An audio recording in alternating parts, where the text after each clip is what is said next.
Good afternoon. The June meeting of the City of Little Rock Planning Commission is officially called to order. Today is the 11th day of June. We'll begin with a roll call. Mr. Thrower? Yes, sir. Today, this is a roll call vote for the June 11th, 2026 Planning Commission meeting. Commissioner Brown? Yes, here. Bernard? Here. Hodges? Here. Person? Here. Russell? Present. Samad? Here. Vickers? Here. Eves? Here. Haney? Present. McDonald? Present. Baxter? Present. We have a quorum. Would like to make a short announcement. Commissioner Kevin Haney, this is your first official meeting on the commission, so first one. Good to have you here. So take it easy. We will begin with a motion on the minutes. Assuming there are no questions, would entertain a motion.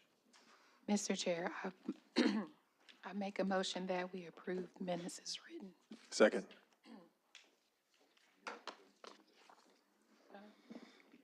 Commissioner Brown?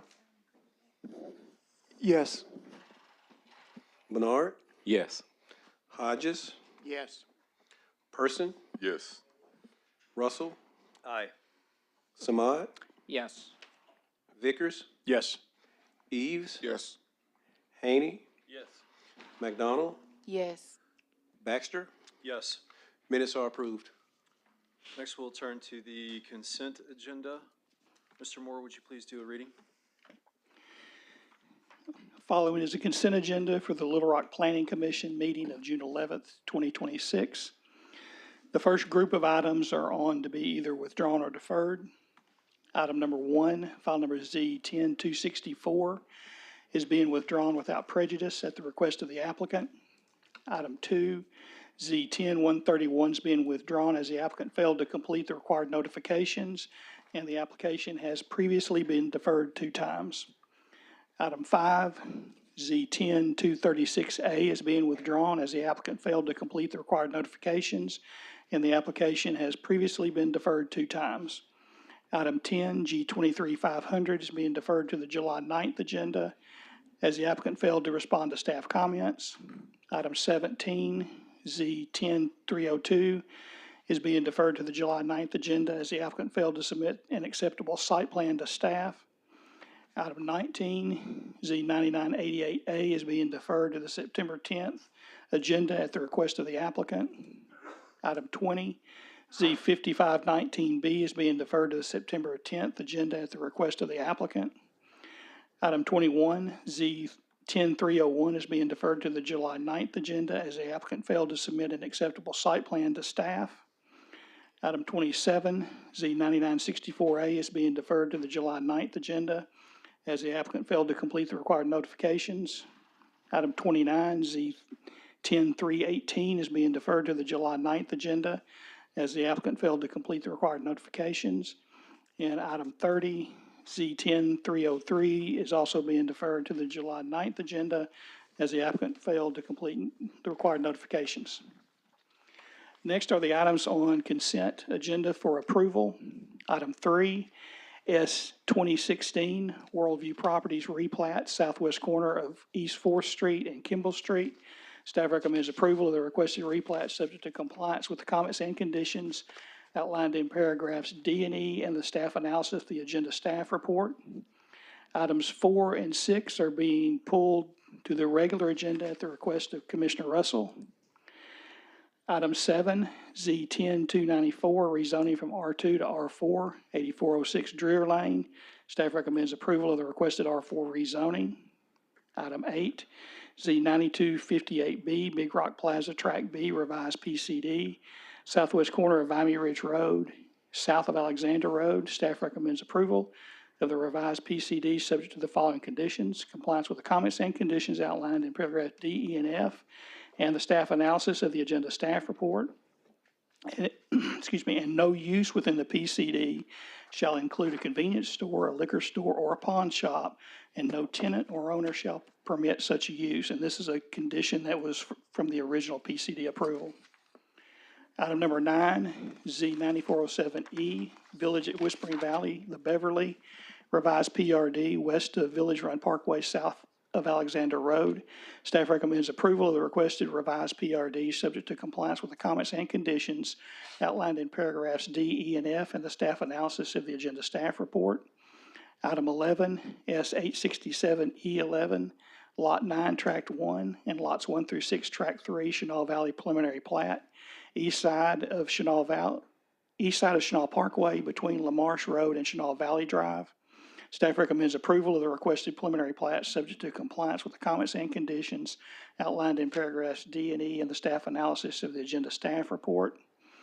Item 12, S 2018, lots 4A and 4B, C and P Johnson's replat, 3022 West 16th Street. Staff recommends approval of the requested replat, subject to compliance with the comments and conditions outlined in paragraphs D and E and the staff analysis of the agenda staff report. Item 13, S 2019, Myriad Addition Minor Subdivision Preliminary Final Plat, immediately south of 11100 Legion Hut Road. Staff recommends approval of the requested preliminary plat, subject to compliance with the comments and conditions outlined in paragraphs D and E and the staff analysis of the agenda staff report. Item 14 is being moved to the regular agenda as you receive green cards on that item. Item 15, Z10300, Phillips Duplex Number 1, conditional use permit, 3022 West 16th Street. Staff recommends approval of the requested CUP, subject to compliance with the comments and conditions outlined in paragraphs D and E and the staff analysis of the agenda staff report. Item 16, Z10308, Phillips Duplexes Number 2, conditional use permit, 3310 West 12th Street. Staff recommends approval of the requested CUP, subject to compliance with the comments and conditions outlined in paragraphs D and E and the staff analysis of the agenda staff report. Item 18, Z9260A, rezoning from PDR to R2, south side of Alexander Road, approximately 300 feet west of Hall Lane. Staff recommends approval of the requested R2 rezoning. Items 22, 23, 24, 25, and 26 are being moved to the regular agenda at the request of Commissioner Russell. So that goes to item 28, A355, 14118 Canis Business Park annexation, east half of tract 14 of Saks Suburban Edition. Staff recommends approval of the annexation and incorporation of the land into the city of Little Rock. And item 28.1, Z9878B, Plunkett Mixed Use PCD Reestablishment, 14118 Canis Road. Staff recommends approval of the requested PCD reestablishment, subject to compliance with the comments and conditions outlined in paragraphs D and E and the staff analysis of the agenda staff report. That concludes the consent agenda. Thank you, Mr. Moore. Assuming there are no questions, I'll entertain a motion regarding the consent agenda. Mr. Chair, I make a motion to approve the consent agenda as read. Second. Commissioner Brown? Yes. Bernard? Yes. Hodges? Yes. Person? Yes. Russell? Aye. Samad? Yes. Vickers? Yes. Eves? Yes. Haney? Yes. McDonald? Yes. Baxter? Yes. Consent agenda has been approved. Thank you. If your item was on the consent agenda, you're free to head out. Of course, if you wish to stay and listen to the discussion, you're more than welcome to do so. All right, we're going to turn to the regular agenda, and we are going to deal with the items in this order. Item number 14, then items 4 and 6, and we'll finish with 22 through 26. So the applicant in item number 14, file number Z-10228, please come to the podium. Mr. Moore, would you do a reading? Item 14, file number Z10228A, CKM Group Home Special Use Permit, 15 Brookhaven Drive. The applicant is requesting a special use permit to allow for a group home to operate within the existing two-story, 2,312 square foot, 4-bedroom, single-family residence. The home's located at 15 Brookhaven Drive and will be a residence for 8 disabled men. The applicant has provided information to staff that shows that there will be compliance with sections 8406A and B of the code, which is the minimum square footage for the residence and the bedroom accommodations. The home will have one house dad, which will be one of the 8 residents. Staff at Magnolia Recovery Community is available by phone Monday through Sunday at any given time and is immediately available between 7 a.m. and 7 p.m. Monday through Friday, and on Saturdays from 8 p.m. to 12 p.m.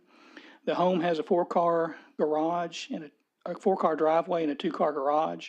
Most of the residents drive. For any resident that's not driving, they will carpool with residents who drive or utilize public transportation. It was brought to staff's attention by a resident and confirmed by the applicant that there are 3 sex offenders as registered by the state of Arkansas currently living in the home. In response to concerns raised by staff, the applicant is proposing the following condition for the proposed group home. And this is quote, "If our group home application is approved, we will move any registered sex offender off the site within 30 days. Also, we will not place any registered sex offenders living there after that." Staff believes that a group home for 8 disabled persons at this location will have no adverse impact on the general area, and staff recommends approval of the requested SUP subject to compliance with the comments and conditions outlined in paragraph E in the staff analysis of the agenda staff report. Thank you, Mr. Moore. Applicant, would you please state your name for the record? Kasha Pabian. Ms. Pabian, as you are aware, there's 20 minutes, 10 minutes for the opposition. There are 2 folks who have submitted a card to oppose this item, and there are 2 in favor. So you may yield your time, or you may present now. Can I speak after they speak? Absolutely. Okay. I'll yield my time. Mr. Overton, is there anything that you would like to notify the commission of? We do have a new commissioner, Commissioner Haney. And when you pretty much, as a planning commissioner, you will listen to the applicant and you will listen to the opposition. And what you do is you weigh the evidence and you make a rational basis decision. Now, in regards to group homes, in which this is, there is a presumption that if 8 or less people are living in a group home, then and it meets all our ordinance requirements, and Bradley, this one does, correct? Yes, it does. That, The disabled individuals that live in the house. so there is a presumption, since all our ordinances are met, that you have no basis to deny it. Now, in the case of this group home, which has been corrected, they were going to put sex offenders in the group home, or the sex offenders were living in the group home, and if that was the case, we would have to do a direct threat assessment. But that threat has been removed, so you can listen to the evidence, but since the ordinance requirements have been met, it would be difficult to rebut the presumption under our code to deny the group home. And does that make sense? Yes, sir. All right, thank you. Thanks, Mr. Overton. Okay, the first card in opposition is Mr. Robert Jaminski. Did I pronounce that correctly, sir? Am I up? You are. Thank you. And would you please state your name for the record? Robert Jaminski.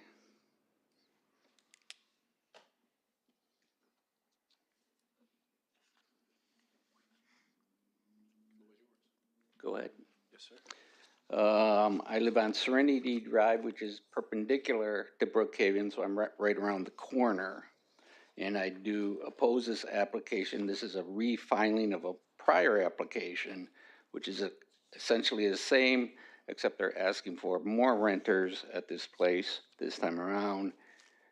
And yes, although it was characterized as a group home for handicapped people, as of today, a check with the sex offender registry shows there are 3 occupants that are sex offenders there. It turns out that they are pedophiles and they are current parolees.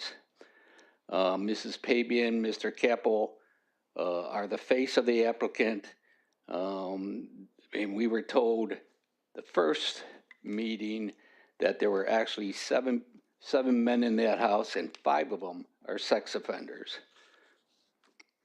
And we do not know the criminal histories or the parolee status of the other ones, just those 3.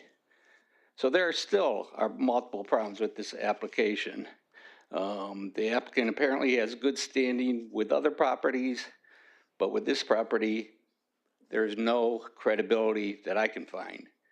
They did not come here voluntarily and ask for, special approval. They were forced to do it when neighbors complained. They were caught again when they found out sex offenders were in there, and they didn't reveal it to anybody, and they were caught again that they're housing parolees. So I'm well aware of this presumption, but there are exceptions to that presumption. And if there's harmful, direct harm to the safety and health of others, then there is no presumption. Here, you've got two exemptions to that presumption. One to the neighborhood in general. I've lived there for 30 years. These are tight residential roads, no designated parking, no sidewalks. More renters will only increase traffic congestion, decrease visibility, and increase traffic by the occupants themselves, friends, relatives, delivery vans, and more of that. I'm a senior citizen. We like to walk, and we prefer it to be a safer walkthrough. Second exception is the housing of dangerous people. Originally, they were hoping for a group home. They were going under guise that it was for handicapped people, and then they were found out, well, we got felony sex offenders in there, and they didn't care that they were going to put a bunch of them in there. But I'm not sure, talking about this proposal, I'm not sure it is off the table. The federal courts have made it clear that someone's assurance that this problem is gone, that's called being moot. The test isn't that they gave assurances, oh, that will be good. The test is whether there is a chance that this bad behavior can reoccur. And because of their lack of candor of who was going to be in that house, and the fact that they continued this house even before getting proper permission, there's a chance that it can happen again. There's a couple of other major problems with this proposal. It's just too weak. Okay, we won't put sex offenders in there. Well, we know they got other offenders or other felons they're willing to put in there, that they're housing parolees in there. And unfortunately with this, we apparently have to worry about this. And I don't even think this is a good faith proposal. It sounds like a shakedown to me. You got, I'll stop my bad behavior if you give me what I want. What is that? So even if you don't buy that there's an exception, the presumption still doesn't apply because it is for handicapped people in a group home. Nothing. I see nothing. Nobody can just walk in here and say, hey, can I have a group home for handicapped people? There's no showing that anybody's handicapped. They got to show a reason for why they need 8 people in there. No showing of a reason. They're just, they're just winging it. You can actually take this one step further. Some people believe that, well, I can put anybody in there if we keep it at 4 people or less. And in this case, that would not fly because the ordinance says to be a family of 4 unrelated people, you have to be living together as a common household. This is not a common household. A facility is placing people there, felons, parolees, they're all paying separate rent. This is not a common household. This is a halfway house or a boarding house. It's not a group home for handicapped people. Another big problem about this thing is they are housing parolees in here, and they're not licensed to do that. You have to be licensed through the Department of Corrections. They're the ones that come out and check for safety and if it's okay with the neighborhood and all that. I find no license for that. I don't think the city, I think it's just a great liability to the city if the city goes ahead and approves an unlicensed facility that houses current parolees, not knowing what their criminal histories are, right in the middle of a vulnerable population, and just hope nothing happens. I don't know how you can approve that.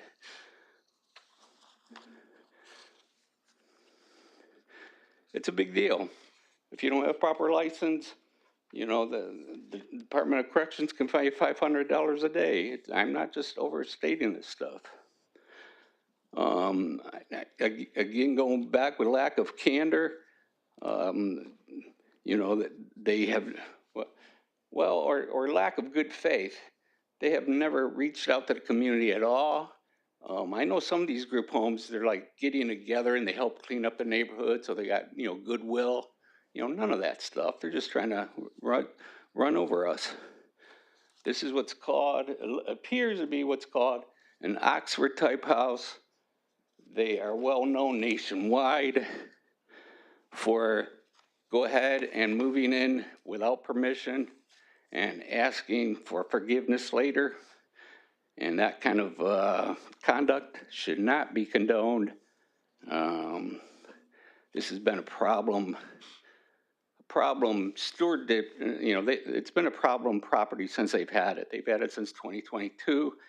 The original occupants, you know, there were multiple code enforcement problems, police inquiries. Now you got several sex offenders, you got parolees, you got a bunch of people you don't know their criminal histories on there. You got complaints from women in the neighborhood being followed by men in that house. You got loud fighting going on. The past poor conduct is the best proof of future poor conduct. And our poor neighborhood is pretty much done what we can to help the city. We've already do have another transitional living facility down the road. It is for developmentally people about 1,000 feet away. We got an Airbnb in that neighborhood, and we're hoping that will be quit chipping away at the neighborhood. And as such, we are asking that this be denied. Thank you, Mr. Jaminski. Thank you. Next card in opposition is Dwayne Bentley.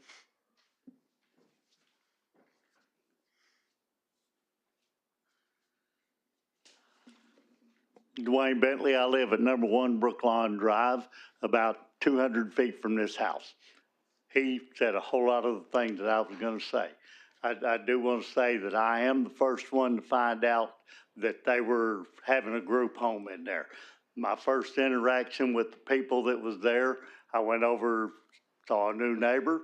I went to meet him, and a person that was with him just informed me that they carried weapons with them all the time and had weapons in the van with them.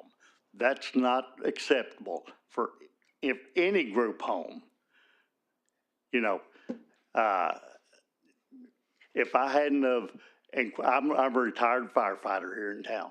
If I hadn't inquired with the city, you know, as to the rules for group homes and things like that, we wouldn't be sitting here today. They would have deceived the whole neighborhood and put whoever they wanted to in there. We'd have never known about it. But, you know, I've lived in that neighborhood. I was raised in that neighborhood. I bought the house that my dad built in. I love that neighborhood so much. And I don't want to see this kind of organization in the neighborhood. We're a single family neighborhood, children, retired people, single moms, single, you know, parents all together, you know, and the issues of having the people that they're wanting to have in there are just not acceptable for our neighborhood. And for you to say that, you know, because it's on this consent agenda that it should be approved, that's not acceptable. You know, I thought this was a democracy and there would be a vote instead of, you know, here saying it's already a done deal.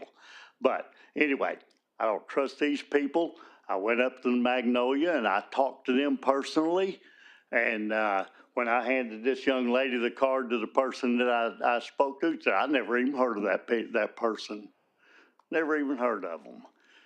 And so I said, well, this is who, you know, gave me your name. So, you know, I've dealt with the Magnolia through the fire department, and I understand what they do over there, but it is not acceptable for the Brookfield addition. put it in Chenal somewhere. I already know what the answer to that would be. But our neighborhood, we've been there since 1960, and it's a quiet neighborhood. We want to remain that way. We want to remain a safe neighborhood.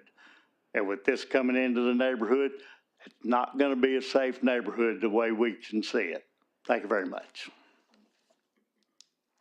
Thank you, Mr. Bentley. There are two cards in favor of this. Mr. Nicholas Sampson.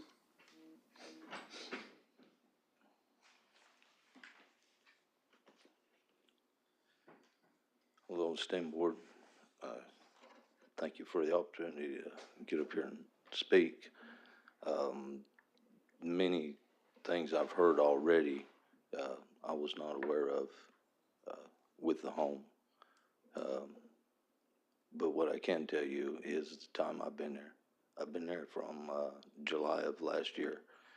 And in that time, we've had no issues publicly at the house. We've had no problems with neighbors. The men at the house have interacted with the neighbors in a good way. We have residents there that have helped mow yards. There's a yard catty-corner to the house that the residents don't mow. They're not there. I don't know what. One of our residents has volunteered to mow that yard. We've had no law enforcement there. Anytime there has been an issue at that house, I have gotten in contact with Kasha. I am the house dad of that facility. And as soon as I've gotten contact with her or Jessica, they have been there to take care of the problem immediately, and that person has been removed from the residence. As for weapons of any sort, there's never been any weapons at this house. There's never been weapons in the vehicles that I am aware of.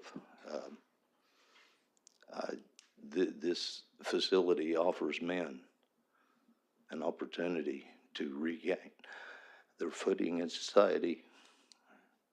14 years and 4 months and 29 days. It's a long time to think about what we've done. And the men in the house have done a lot of time. We're there to regain our footing. We're there to help. If Ms. Kasha would want to set up something with the community where we pick up trash, where we mow your lawn, where we help you out, we're there. I have recently switched to day shift. All the guys have established jobs there, doing well. I have a character letter here from my boss. I know the other men are very appreciated in the job that they do, and they work all over the city. We are not there to ruin people's lives. We're there to build a life that we tragically tore down through our decisions. I pray that you guys listen to what's being said. I pray that if it doesn't work for some of the men in the house, that this can continue to help the next man. I thank you for your time. Thank you. Next card in support is Mr. Kyle Carpenter.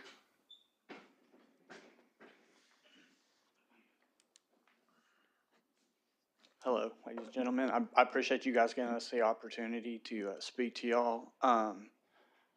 I can't tell you how fortunate I am. The situation I'm in,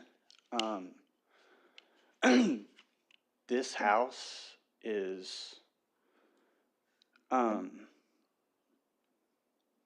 live with 5 other guys that we literally work together.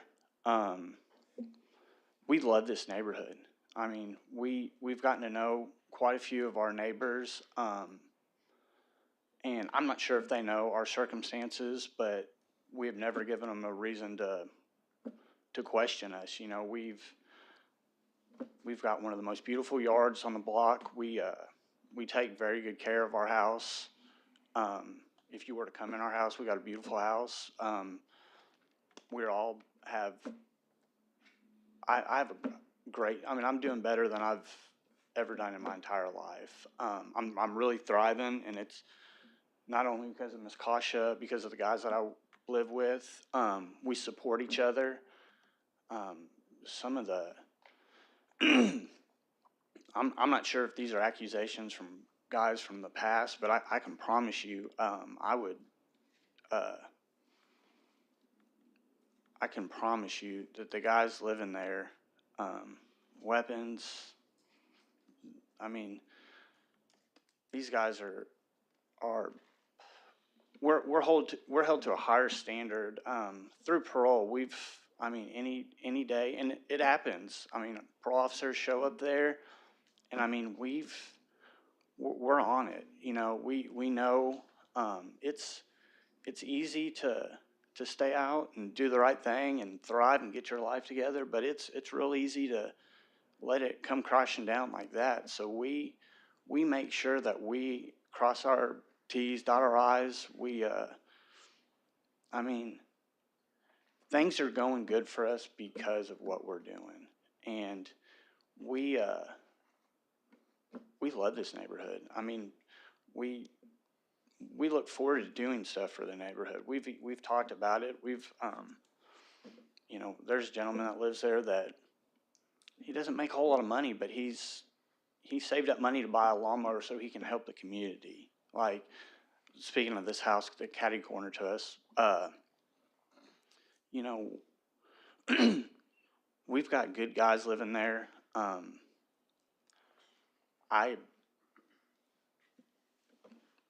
You know, I don't know everybody's circumstance, but I know I trust them, and they trust me, and I really think this community is fortunate to have us there. I really do. We're good guys that have, you know, made bad decisions in the past, but, you know, the one thing that we are doing is, you know, taking a hold of our lives and making sure that we do, you know, what we know is right. And as far as I'm concerned, you know, things are just going to keep getting better as long as we're doing what we're doing. And I pray that, you know, it'd be easy to just get up and move somewhere else, but I really, it's a beautiful neighborhood, and I appreciate, you know, the community, and, you know, we want what's best for the community too. So I really appreciate y'all giving us this time, and thank you. Thank you, Mr. Carpenter. Ms. Pabian? You have approximately 12 minutes remaining. 12 minutes remaining? Okay. Yes, ma'am. So real quick, I'd just like to explain the Magnolia, who we are, what we do, so you have a better understanding of the program. So we opened 2.5 years ago. We're located on Roosevelt. The facility that we're in is called the Magnolia Recovery Community. It was a retirement community prior to me taking the facility over, and that was for individuals with disabilities. We are a substance use treatment program. So the individuals that come to us have a history of substance use. You cannot discuss people's disability, whether it's handicap, substance abuse treatment. We do not discuss that. Under the American Disabilities Act, that is not something that we can even begin to discuss. Okay.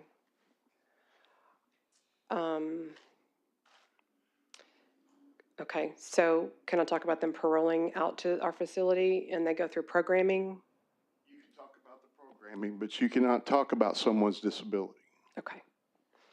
Sorry about that.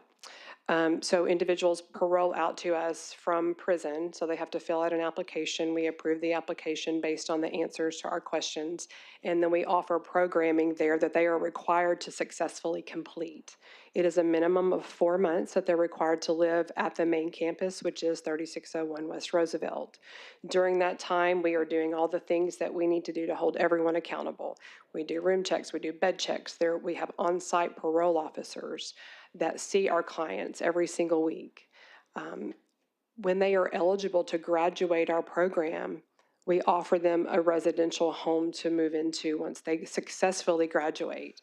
So you can't move into one of my houses if you haven't proven to me that you're going to keep your room clean, that you're going to take the trash out and do everything that you're supposed to do when you live in a home. So these are the life skills that we are teaching the clients that stay with us. Once they are eligible to graduate and want to move, not everybody wants to move. We have people that have lived at our main house for over 2 years. But once they are eligible to move, it is sent to the parole officer. The parole officer approves or denies the plan. And if they are a sex offender, they are required the parole officer has to approve the address first. Then they're required to register at the 12th Street location within 72 hours of moving. So, any house that we have and any other group homes, it's not like we're just randomly allowing people that have all these sex offender crimes and all these things. That's not what we are. So these addresses are pre-approved before they even move into our homes by their parole officers. Once they moved into our home, we still have a house dad, which Nicholas, told you he was the house dad at this one. He's ultimately responsible for keeping the main house informed because he lives there. We're not there every day. He lives there, so he keeps us informed as to who's doing what they're supposed to be doing. We also continue the things that we do, the testing and whatever we need to do to make sure that everyone's doing what they're supposed to do. So, it's disheartening to hear that people feel like that we're taking advantage of the situation, because that's not what we're doing. We are trying to help as many people as we possibly can. We all know the recidivism rate here in Little Rock. We all know the opportunities are not out there for people to get back on their feet. We currently have 140 men at our main facility. We're opening another one that's going to house another 36 because we want to make a difference. But somebody's got to advocate for them. And I feel like that's me. I'm advocating for individuals who can't advocate for themselves. A lot of them, because of their charges, can't go rent an apartment.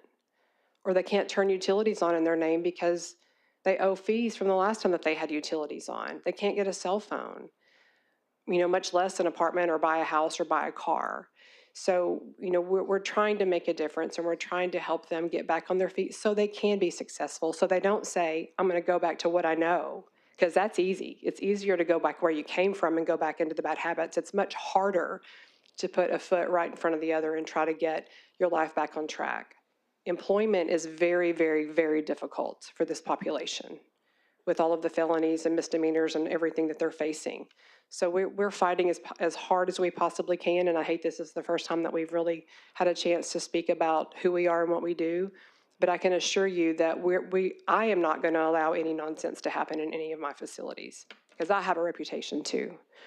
My background, I'm a nurse. I do anesthesia for a living, so I've been practicing anesthesia for over 20 years. Because I want to help people. So as nurses, we advocate for those people. And so this is what I'm doing to help the community. Thank you. Thank you, Ms. Peggy. Commissioners, any questions? At this point, I'd entertain a motion. Well, actually, I guess my question is more of a procedural one than what's going on with this system. Not talking about anybody's individual disability, but I guess where I'm concerned is the application says for disabled individuals, but what it actually is parolees. So does that create any kind of logistical or legal concern for us down the road? Because I know the assumption is to do it, but since it's two very different things. No. Okay. No, it's not an issue. Excuse me. The fact that they're a parolee doesn't weigh into this. Okay. But I'm saying that because the House says, and again, I'm just maybe a little too legalistic here. Yeah. It says disability, which I understand those with disabilities, we have to approve that. this as parolees as two different things, at least to my mind, but if you're telling me legally, it's not, It's a group home. Okay. And we're not talking about disability, and we're not talking about, you're treating what type of specific disabilities, but you are a group home, correct? You're a long-term care facility. How long do your people normally stay in the home? At the main facility, the minimum that we require is 4 months, and that's phase one, Okay, how about at this particular location? as long as they want to stay. So it's a long-term care facility. The other question came up, are you licensed? We are licensed through Arkansas Community Corrections.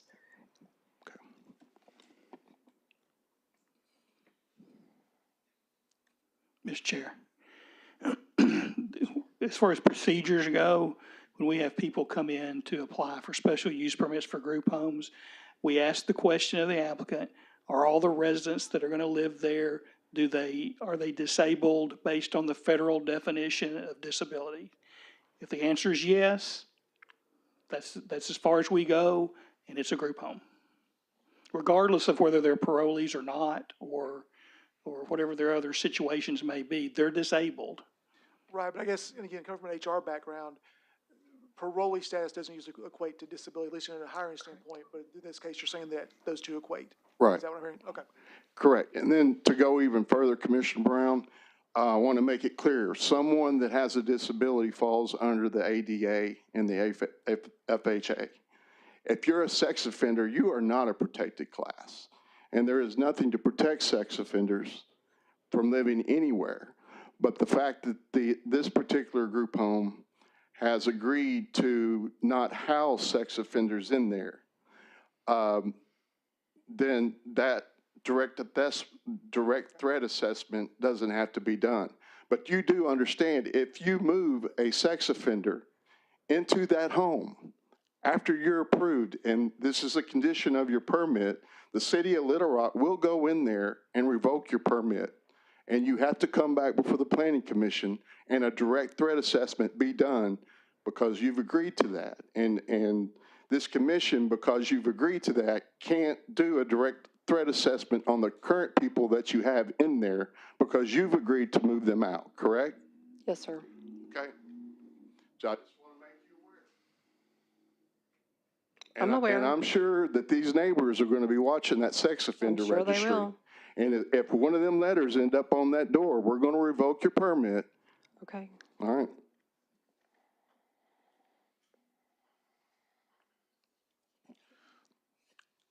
The question was brought up regarding weapons. Are there any type of searches or anything that take place to make sure that, you know, individuals that shouldn't be carrying weapons are not, you know, afforded those weapons? There are house inspections that are performed, and as well as the parole officers do show up and do inspections of the house. We don't do them daily. No, we don't do daily inspections, but it's definitely a violation of our program rules as well as the conditions of their parole. Commissioner Person. Mr. Jaminski, I believe, brought up that a particular lady was being followed. Are you aware of anything like that, or? No, sir, it's never been brought to my attention. Is there a clear policy that if certain lines are crossed, crimes are committed, are those residents immediately kicked out? Yes, sir. And are you aware of any incidents within the past 12 months of this or of residents being kicked out? And if so, how many? If anyone's been discharged, it's been because they violated something that we didn't agree with, but they didn't come home for curfew. They were gone for several days. They tested positive for a drug test.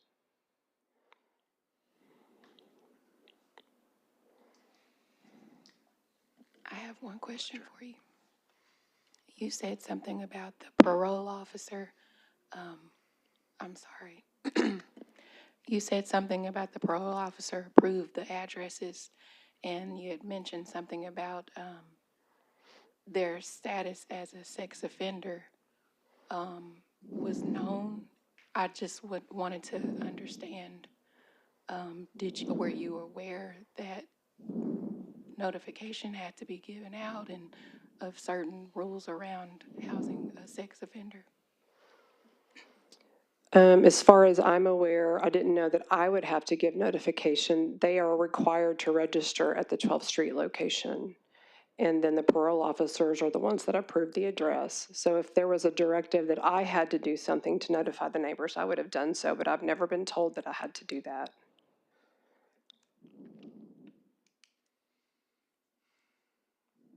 I'm going to ask one other question. This one of either Mr. Jaminski or Mr. Bentley. You are the other set of eyes on the ground. Obviously, listening to Mr. Bentley, Mr. Sampson, Ms. Pabian, I mean, sound like some very positive things. Folks who want to be a part of your neighborhood, who want to help the neighbors, who sounds like they've actually gotten out and introduced themselves, which is more than most of us these days. All that goes to say, are there any incidents besides what was mentioned of them causing a disturbance in this neighborhood? Well, I can say, you know, neighbors have told me of arguments that have been outside. I do know that this 4-car garage or 2-car garage, whatever it is, that is in the house, they use it for exercise equipment. They don't use it for parking. They do park in the street, and neighbors had to ask them to please, you know, don't block our driveways for, you know, the possibility of us hitting your car when we back out. I don't have that issue. I live down at the end of the street in the circle. And, you know, other than the neighbors telling me, you know, and one neighbor moved because he had 2 small children, and he was not aware that there were sex offenders living in the house until, you know, we found out, and we started asking questions and stuff like that.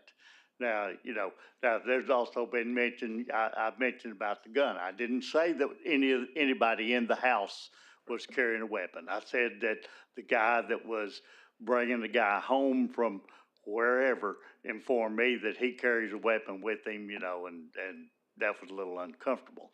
And they also refer to a house catty corner. The man that owns that house, he's passed away, and the house is in foreclosure, and so that really has nothing to do with any of this. And they've been coached, you know, granted, they're mowing the yard now, ever since this started. Step over to that microphone. They've been coached, so granted, they're starting to mow the yard now, but it'll probably go back to being trashy after this is done. There is at least 3 incidences with guys following the women. You know, that was not a single isolated incident, so, but, any other questions? Thank you. Commissioners, any other questions? Entertain a motion. Mr. Chair, I make a motion to approve the requested special use permit subject to the compliance with the comments and conditions outlined in paragraph E in the staff analysis of the agenda staff reports, and this is for item number Z-10228-A. Second. Commissioner Brown? On the advice of city attorney, I'll vote yes. Bernard? Yes. Hodges? Yes. Person? Yes. Russell? Aye. Samad? Yes. Vickers? Yes. Eves? Yes. Haney? Yes. McDonald? Yes. Baxter? Yes. Motion's approved. Thank you. Next, we'll turn to item number 4, Z-4768-E. Mr. Moore, would you please do a reading? Item 4, file number Z-4768 East Valley Oaks Court, lots 1R through 4R conceptual PDC, located at the northwest corner of Mapleville West Road and Angel Court.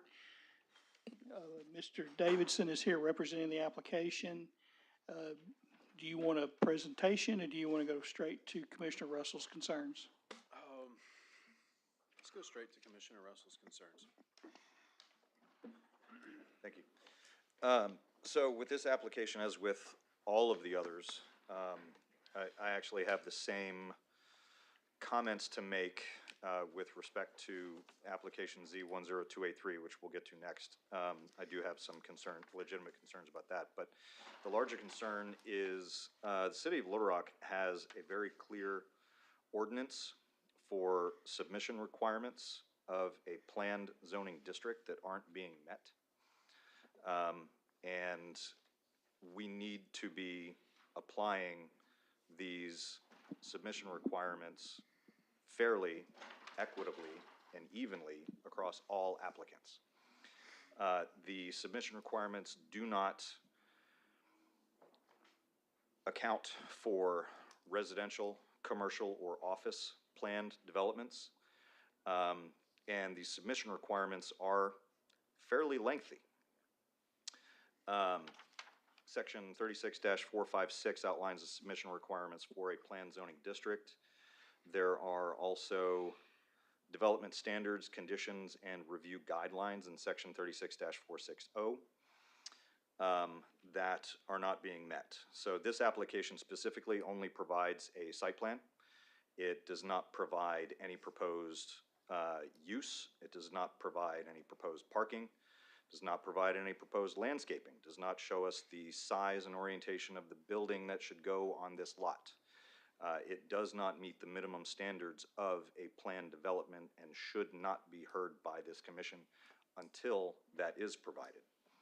Additionally, because this is a planned development application, it is proposing to create a zoning island unto itself. Within our zoning code, based on use, we have requirements for setbacks.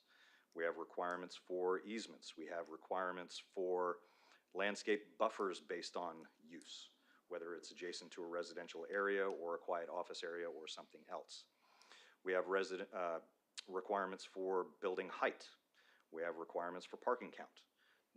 This application specifically does not address any of these items. This is really more of a comment for staff. If we are supposed to be abiding by these submission requirements, why would we be recommending approval of this application? Director Jordan? Yes, Commissioner Russell, thank you for the question. Our staff goes to great lengths to review these. The development staff has 40-plus years of experience doing this. Mr. Moore himself has been doing it for over 35 years. I trust exactly how Monty and Jeremy and Mr. Smith and Mr. Thrower, how they handle the review process. In this one specifically, it doesn't supply a site plan, but just like developments like the district, they were approved planned development with certain zoning requirements built into it. In this case, this would be specifically C3. So it would be built to the C3 standards when the site plan was submitted for building plan review. Mr. Moore, do you want to elaborate? Well, everything Commissioner Russell mentioned is addressed in this plan development, but it's a conceptual plan development, which the city has done many times over the years. The district that Brad was talking about is where the old Sears used to be. That's a plan development, a PCD, and basically what the conceptual plan development does, it outlines basically where the street's going to go, how the lots are going to be laid out. There are no site plans for the district. Those site plans are reviewed when each lot is developed through the building permit process. And the plan development set forth that specific one, just like it does this one, that all of the development standards will be tied to a zoning category, in this case C3. Buffers, landscaping, minimum parking, building height, all of those things will be addressed through the building permit process. Basically, you're just approving the use for the property, which in this case is C3 permitted uses. The one thing this does that's different than the C3 standards, the building setbacks that are set forth with the proposed replat of the property, the setbacks from all the property lines are actually greater than what the C3 requires. So like along both street frontages, they're proposing 45-foot building setbacks, where typically you would have 25. So the conceptual type of plan development is something that was determined appropriate years ago, and we've done many of them throughout the city. With respect to that, and focusing more now on submission requirements, the planning staff reviews, interprets, implements the zoning ordinance every day. Over the years, we've developed policies and processes of how to do that. The submission requirements for plan development, first thing you've got to understand about plan developments, they're not all the same. You've got plan developments for items 20 through 26, which involve a 50-foot wide lot, basically, with a duplex type structure being constructed on that lot. You've got Shackelford Crossing, where J.C. Penney's and Walmart is on Shackelford. That's a plan development. When we look at the submission requirements, we try to be reasonable. We get what we need to review the applications, but we try to be reasonable. Things like a topographical cross-section of the property, where that might be something we would want to see on Shackelford Crossing. With items 22 through 26, there's no need for them. And we're not going to make the applicant jump through hoops and spend money and provide things that we don't need. Pedestrian circulation systems, general schematic landscape plans, contours. If we don't need them based on what we know about the property, then we're not going to ask for them. So we try to use judgment when we review, but what we can guarantee is we're not going to bring an application before you for a plan development unless we're comfortable with it, unless we've seen everything that we need to see to be comfortable to make a recommendation. There's a couple applications, and I don't remember whether they're plan developments or not, but they do involve site plans that were being deferred because the applicant simply did not submit to us what we thought was an acceptable site plan. So we will not bring an application to you unless we feel that we've covered all of our bases and are comfortable with giving a recommendation. So with this application specifically, it's currently located within a planned office development that was previously approved. And so their desire is to move from a POD to a PCD or PDC, however you want to. For part of it. However, there's C3 across the street, there's O3 down the street. It's also surrounded by R2, which is single family.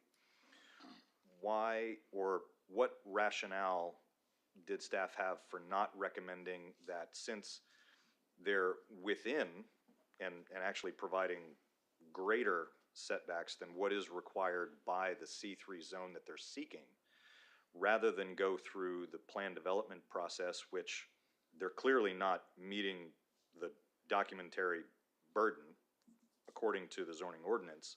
Why not simply recommend that they change from the POD to a C3 zoning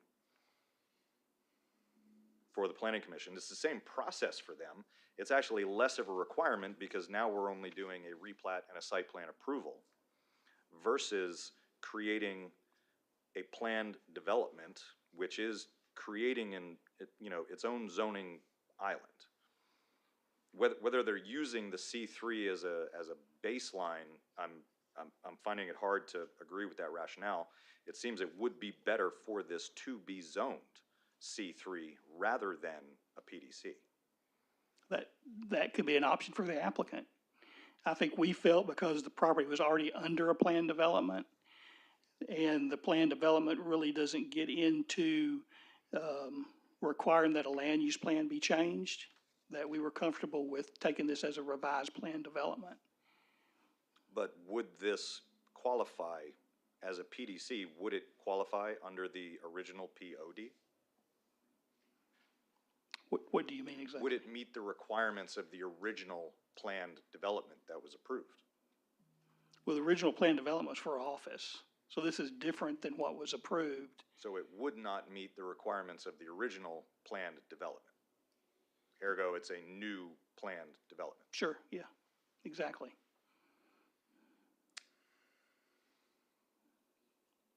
Okay, I think we were more comfortable going through the plan development process because it's already zoned for a plan development rather than going through a straight zoning process.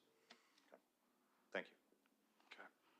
Commissioner Russell, with respect to items 4 and 6, do you have any other questions, or are you interested in making a motion? No, for item 6, I do have legitimate life safety concerns that I think the commission needs to address. Okay. So regarding item 4, no motions. In that case, the item will stand as approved. Is that a proper understanding? No, you have to make a motion. Okay, so we'll take a motion with respect to item number 4. Okay. All right, Mr. Chair, in regard to item number Z-4768-E, I make a motion that we approve the proposed rezoning subject to the compliance with the comments and conditions outlined in paragraphs D, E, and F, and the staff analysis of the agenda staff report. Second. Commissioner Brown?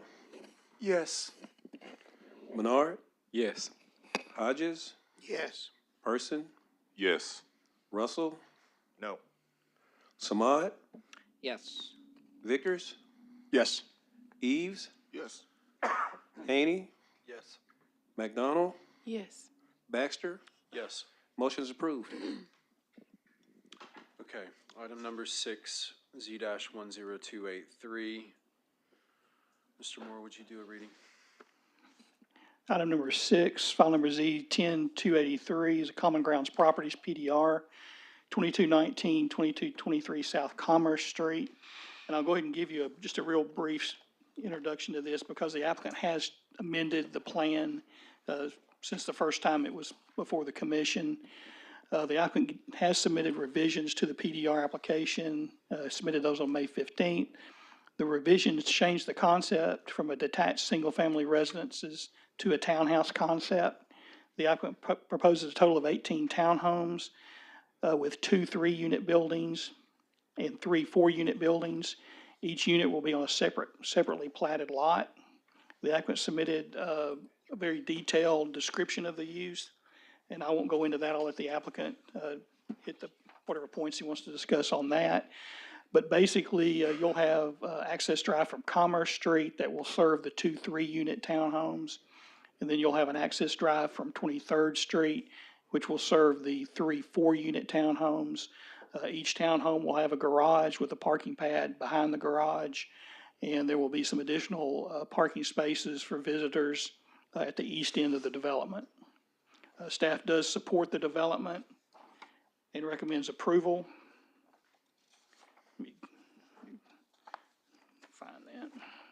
Staff recommends approval of the requested PDR zoning as revised, subject to compliance with the comments and conditions outlined in paragraphs D and E and the staff analysis of the agenda staff report. Thank you, Mr. Moore. Applicant, would you please state your name for the record? I'd be happy to. My name is Adam Fogelman. I'm a member of Common Ground Properties and the agent representative for In It to Win. Between the two LLCs, we're neighbors. We're neighbors and friends. We've known each other for a decade or more.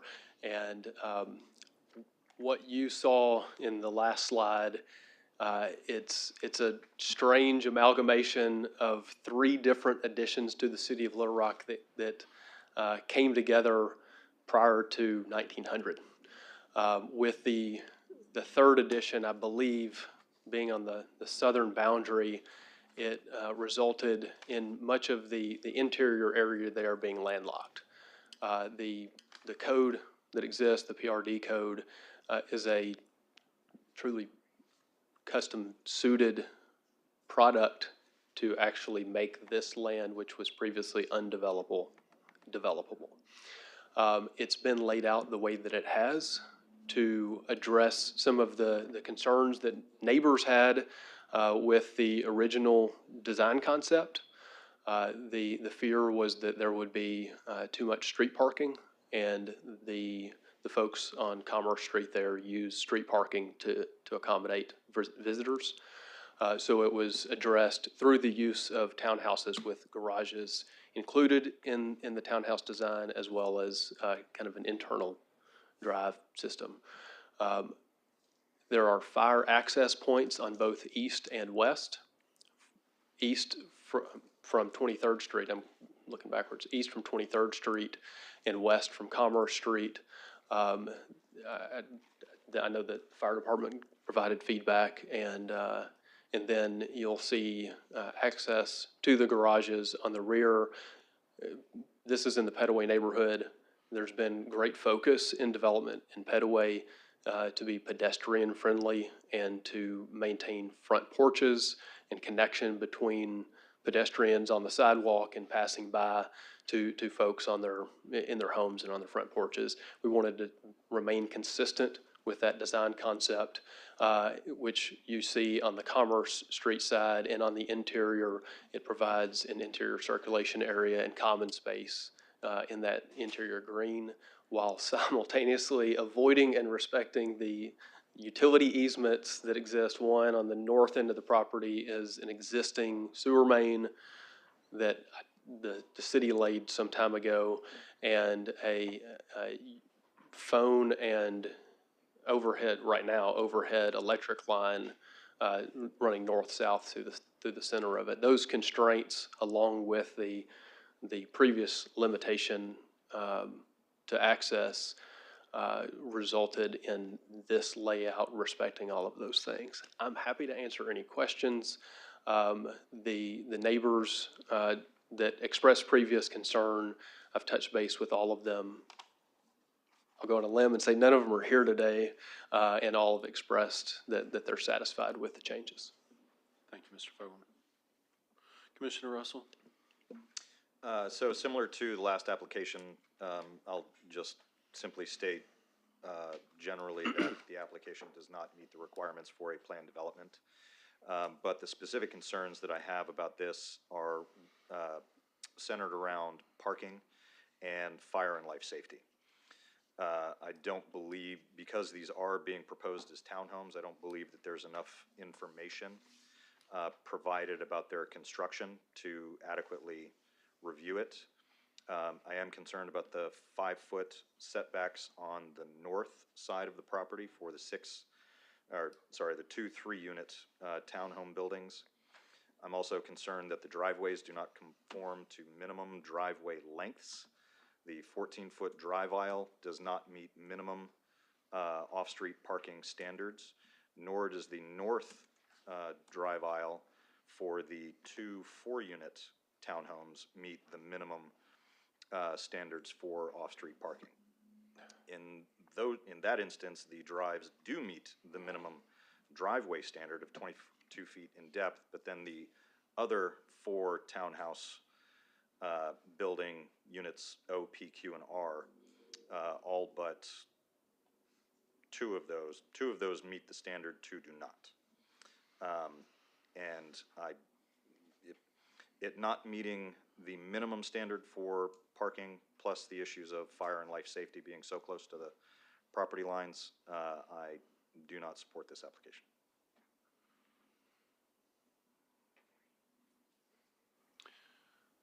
Staff, do you have any response to Commissioner Russell's comments?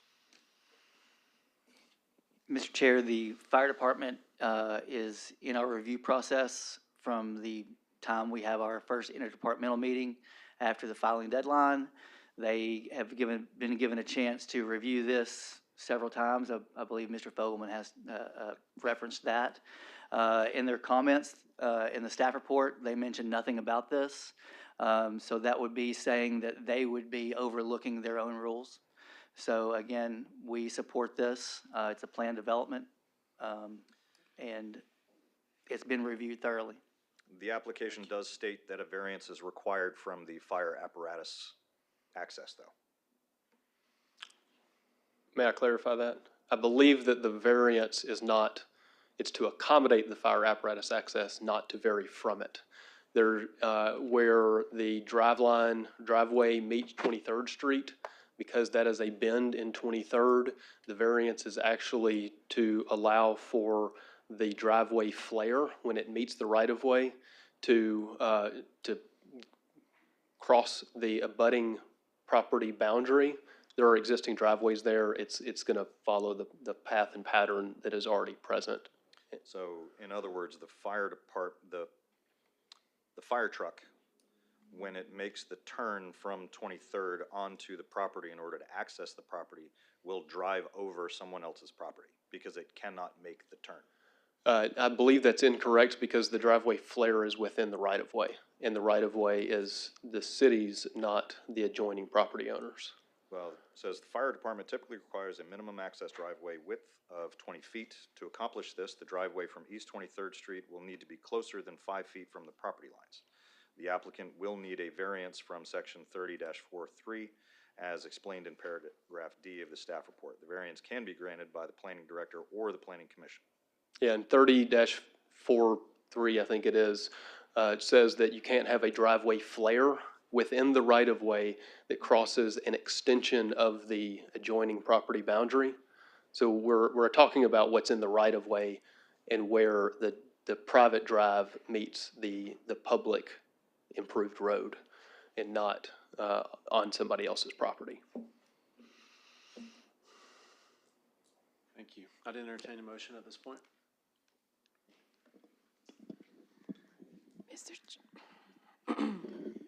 Mr. Chair, in regard to item number C-10-283, I make a motion to approve the requested PDR zoning subject to the compliance with the comments and conditions outlined in paragraphs D and E in the staff analysis of the agenda staff report. Second. Commissioner Brown? Yes. Bernard? Yes. Hodges? Yes. Person? Yes. Russell? No. Samad? Yes. Vickers? Yes. Eves? Yes. Haney? Yes, sir. McDonald? Yes. Baxter? Yes. Motion is approved. Next up, we have item number 22. Mr. Chair, Yes, I'll Commissioner. save us all a lot of time. I have the same objections to these applications as I have previously about the planned development requirements not being met.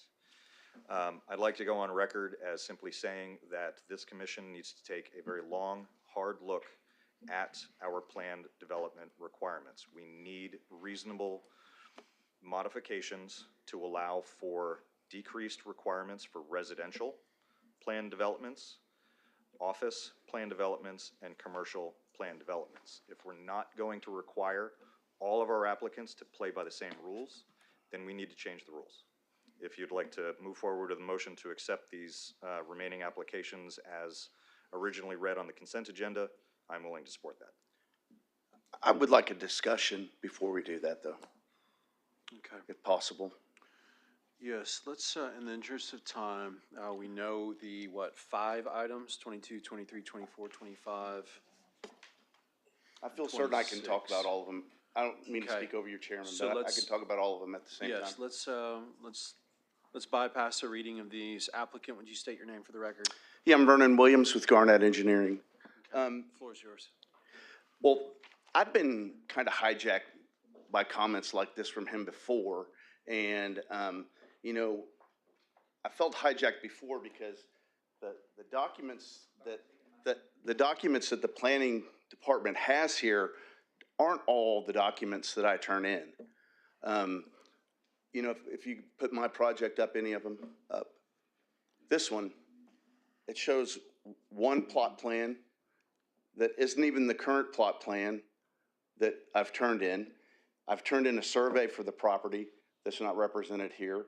I've turned in a complete replat of what the property's gonna be.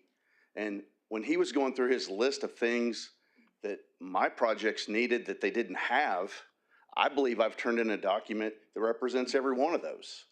To build a residential house, You have to turn in a plot plan to code enforcement. That document's turned in and reviewed. To break the property up into two pieces, you have to file a replat. All my developer has to do is have me sign it, have my surveyor sign it, have him self-sign it, and take it down to planning commission. And those are all documents I've turned in, and he can go build the house. You know, and it's hard when you get in here and you get accused of not turning stuff in. And, you know, today at least I was smart enough to see what the package was gonna be and know that I was gonna get hit with this and bring everything that I actually turned in. I've turned in a full set of house plans for this. I've turned in a full set of elevations. I mean, I just don't know what he's talking about. Commissioner Russell? He's looking at what we're provided. Okay. I review these applications based on what is in the staff report. If the staff report is not complete, then I cannot review it based on the zoning ordinance. Let's, yes, Mr. Moore. With respect to what Mr. Williams has pointed out, this is reviewed as a two single-family lot plan development, just like all the rest of them are reviewed. No, it doesn't comply with the, if you get right down to every submission requirement, like Mr. Russell's talking about, without us using discretion and saying, we don't need this, this, and this. No, it doesn't. I know. But we got what we needed, and what we provide to this commission, every application that comes to the commission has a survey. We don't put the survey in every agenda report. The site plan shows the proposed building line, or the proposed property line, which will run through the building. We don't feel that it's necessary to put the simple little replat drawing in with that. I mean, we can if you want us to, but floor plans, we don't ask for floor plans. We don't review floor plans during this process. So for Mr. Williams to say that everything everything we asked for was submitted for us to adequately review the application, yes. But with respect to where the direction that Mr. Russell's coming from with every single plan development, whether it's for one house or whether it's for, 100,000 square feet of commercial building area, we use that discretion and know they're not all the same. Okay. Yes, Mr. Overton. I'm hoping that this provides y'all some comfort. I don't want to go into great depth, but we do have new commissioners. This situation with what's required under our code has been tested many times in the court, and the court consistently rules that every single thing that we ask for does not have to be provided. Now, they have said if there's a flood study that needs to be done, and we know that there's issues like for a preliminary plat, and it says flood drainage study. If there is no flooding issues, the court said we don't need it. But if there's flooding issues and you're approving a preliminary plat, put it in there. So the court understands each property is very specific, and our requirements that are laid out are the things that may be needed, but not absolutely strictly required, because like Monty said, development gets very expensive, and everything under that list is not absolutely needed all the time. And we've got multiple circuit court decisions that have decided that, because when someone opposes an application, the first thing they're going to do is go into court and say, well, you shouldn't approve the preliminary plat because this was required. That does not mean an automatic win for them, because the court's going to say, well, was that reasonable to ask them for that? No. And these are things, staff, just to clarify, if the commission deems them necessary for review, these are things we can request, correct? Absolutely. Okay. How about this? I'd like to entertain a motion on items number 22 through 26. as far as a motion, do I just list out each item, number, and then X? Or do I need to do them individually? Let's do them individually. All right. Actually, I'm gonna play parliamentary procedure here. I make a motion, we suspend the rules to allow us to vote on them all at once. Second. Okay. Very good. All right, items numbers 22 through 26. I make a motion to approve of the requested PDR rezoning subject to compliance with the comments and conditions outlined in paragraphs D and E in the staff analysis of the agenda staff report for items 22 through 26, or number 22 through 26. Second. Commissioner Brown? Yes. Bernard? Yes. Hodges? Yes. Person? Yes. Russell? Aye. Samad? Yes. Vickers? Yes. Eves? Yes. Excuse me. Haney? McDonald? Yes. Baxter? Yes. Motion has been approved for item 22 through 26. Fantastic. That takes care of all the items on the regular agenda. Are there any citizen communications? I do have two brief announcements before we adjourn. Met with full-time staff on Monday. The zoning subcommittee / ordinance revision team, that's going to start back up, hopefully, end of July, I believe.